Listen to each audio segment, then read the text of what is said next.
decision to halt all middlemen activities in hiring of trucks at the expense of Gambian drivers was confirmed at a stakeholders meeting organized by the Ministry of Trade and Industry earlier this month.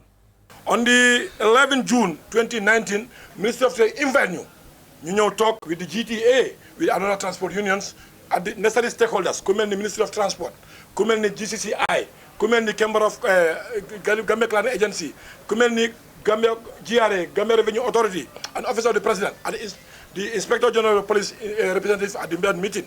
Ñu waxtaan the both parties ak the locataires bu ñu waxtaanee ministre mu ne léegi ministre lu ñu jël dogal ci meeting boobu mooy ne starting from that date gars yi ñaata moto lañ fi am ñu joxe amount of 76 vehicles moo nekk ci biir réew mi kon ministre mu ne nambaay oto yooyu ñu dem period of 1 week starting from that meeting moto bu ñëw dugg ci Gambia dafay ñëw bokk ci ciw bi first come first serve alaaji moomin si mu ne ko léegi 1 week nga wax ñun may na la 2 weeks 2 weeks bi moo war a tombé on the 26 June 2019 ñu ne léegi bis boobu within 2 weeks ku munta sarte moto bagasam rek soo ñëw di nga bokk ci ciw bi. In response to this decision, the Senegalese stakeholders campaigned for a withdrawal of all foreign registered trucks from the main garage in Abuko and Bond Road in Banjul.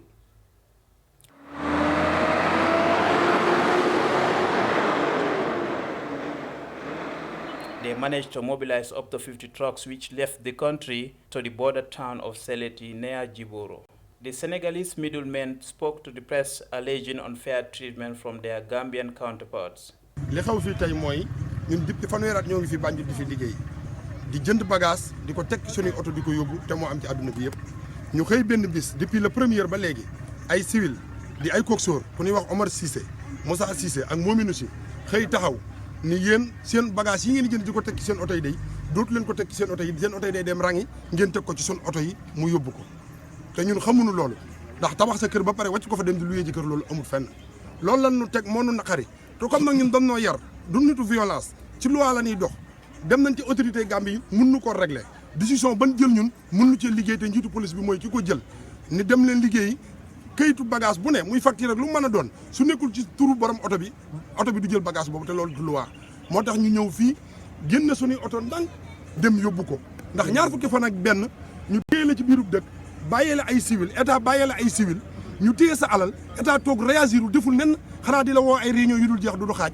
bala ngaa bàyyi sa alal ci ay loxoy civil mu am leneen lu ci nga jël sa alal ndànk génn dem toog sam réew bàyyi mbir mi ci loxol état mu lijjanti ko.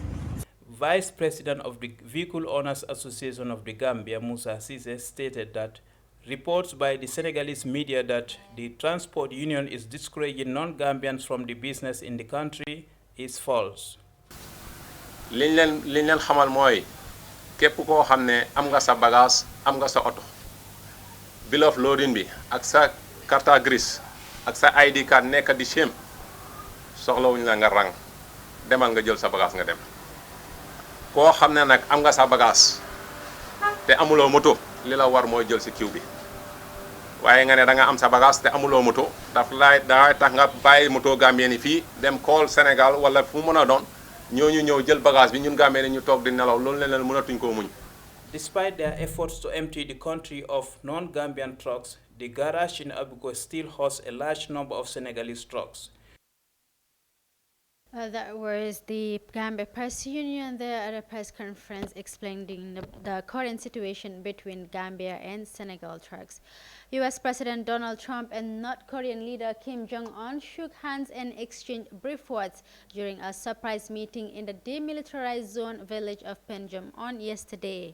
After greeting each other, the two leaders briefly crossed the North Korean border, making Trump the first serving U.S. president to set foot in North Korea. Surrounded by journalists, the leaders then went to the South Korean side where the two parties held talks.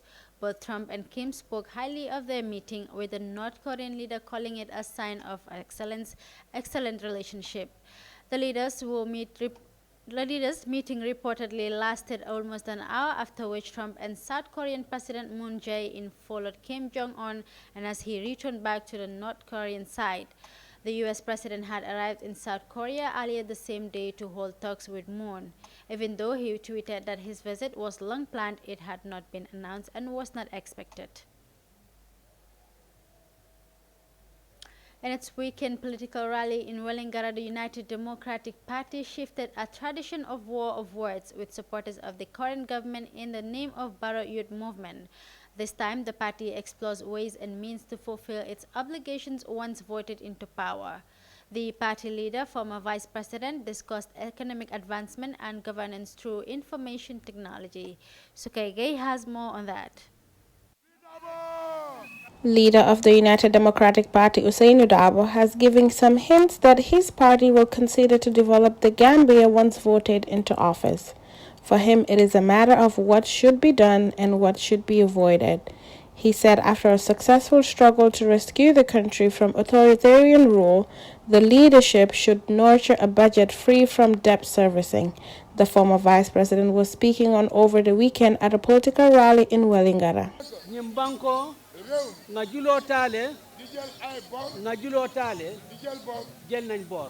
We have taken loan so much that the country is engulfed by what is swallowed. For progress to come about, the country's economy must be strong. For us to move forward, we must avoid accepting loans. Lawyer Dabo pointed out that there should be a public-private partnership, popular in the many European countries.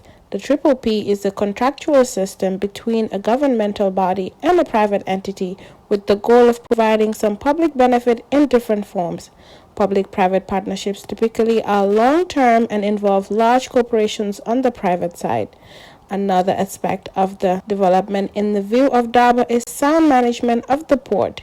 He said efforts should be mobilized to transform the Banjul port for it to be able to generate maximum benefit for the Gambia and the sub-region.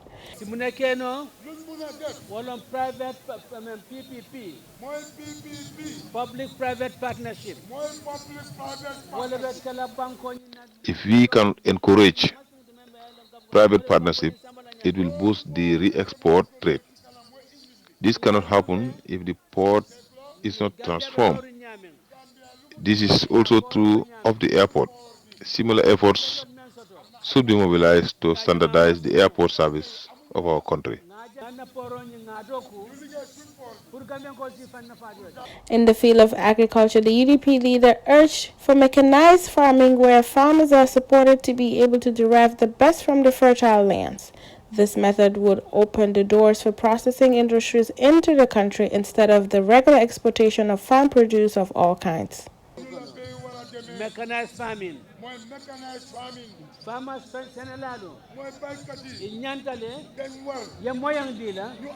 If farming is well done, we should be able to add value to our fruits, nuts, vegetables. Just for example, we should begin to compete in the world market instead of allowing others to process our own products, which is later sold to us at higher prices. no process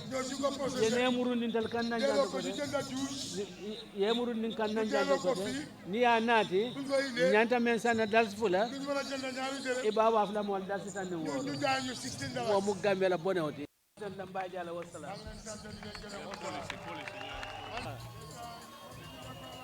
Sukaige. The United Democratic Party takes a more constructive directive in its most recent rally in Welingara. Military officials from forces loyal to Libya's government of national accord put on display weapons that they say were captured from General Khalifa Haftar Libyan National Army in Tripoli on Sunday. As you can see in this footage, US-made Javelin anti-tank missiles as well as Chinese GP-6 laser-homing artillery projectiles. The weapons were captured in Ghalian, a strategic town some 100 kilometers south of the capital Tripoli on Wednesday. It had served as a major supply line for General Khalifa Haftar's Libyan National Army. We found some advanced weapons that are burned for export to Libya under a United Nations Security Council decision, the decision that prohibits the supply of weapons. We found names of specific countries on them. We found them being used in the Libyan conflict to spill Libyan blood instead of defending their own borders.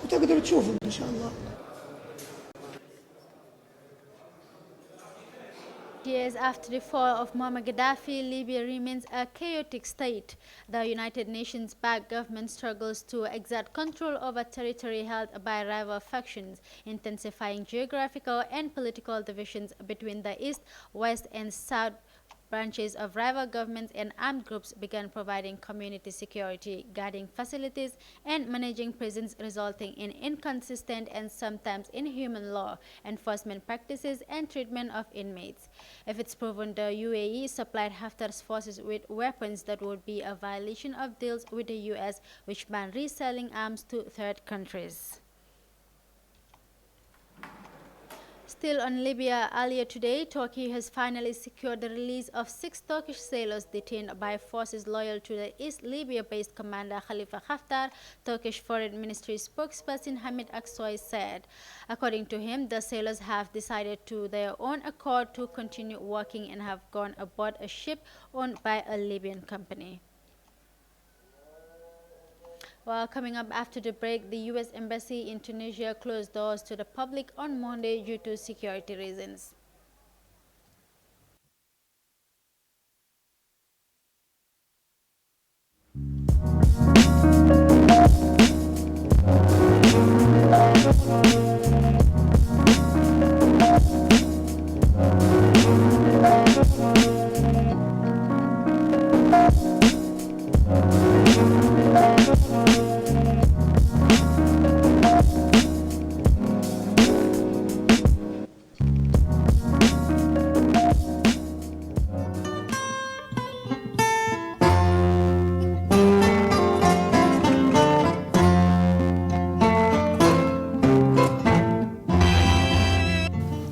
Fear over electoral rigging rocks Zimbabwe as the country. Yesterday, after listening to Prime Minister May's assessment of the state of the negotiations,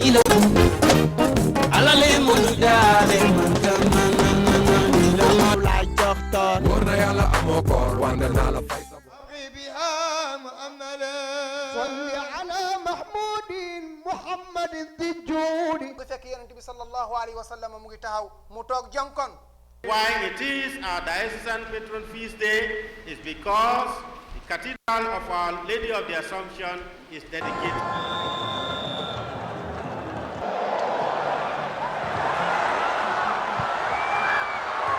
Do not have it in their mindset or in their psyche that we are playing against Algeria.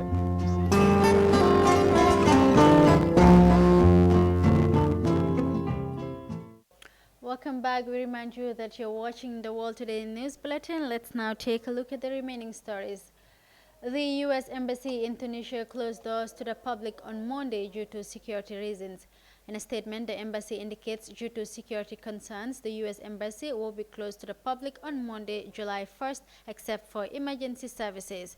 The move came after 2 suicide bombings took place in the Tunisian capital on Thursday, killing 1 policeman and injuring 8 people. The Daesh terrorist group claimed responsibility for the attacks. At least 7 people were killed as protesters staged mass rallies in the Sudanese capital Khartoum and other states on yesterday, demanding the ruling military council to hand over power to civilian authorities. The million-man march saw protesters chant and wave Sudanese flags as they made their way through the streets of the nation's capital. It is the biggest demonstration since the 3rd of June, when security forces violently dispersed a protest camp, ending with dozens killed. One protester said that a complete overhaul of the current administration was necessary to remedy systematic issues of poverty and injustice. Sudan has seen mass protests since the transitional military council took over power after the ousting of President Omar al-Bashir in April. We now take a look at sports. Madagascar pulled off one of the great shocks of the Africa Cup of Nations finals when they upset Nigeria 2-0 on Sunday to finish top of Group B and advance to the knockout stages. A horrific defensive mistake and a wicked deflection from a free kick allowed the Indian Ocean Islanders, making their tournament debut, to finish unbeaten ahead of both Nigeria and Guinea in the standings. Amadou Kante tells us more on that. Madagascar produced the shock of the Africa Cup Nations so far, as they beat 3-time winners Nigeria 2-0. The Indian Ocean Islanders has been the surprise package on their AFCON debut, claiming 4 points from their first 2 games in Egypt. And Lainana Nomenjani Hari stunned Nigeria by sponging on a defensive error to claim an early opener.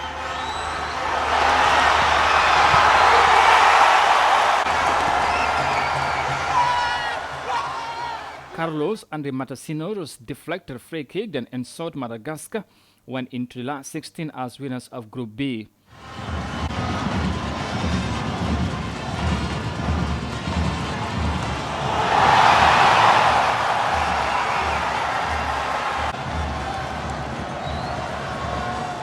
Madagascar are ranked 108 in the world, 63 places below Nigeria, who go through as runners-up, having won their first 2 group games. Nigeria dominated positions but was punished when trying to play out from the back. John Ogu underhit a square ball to Leon Balogun on the edge of their own box, and the Brighton defender hesitated, allowing Nomenjani Hari to nip in and round the goalkeeper before slipping the ball into an empty net. Coach Gernot Rohr made 5 changes to the Nigeria side that beat Guinea 1-0, but they still featured several players who are regular in Europe's top leagues, and the Super Eagles replied with Samuel Kalu calling a shot wide.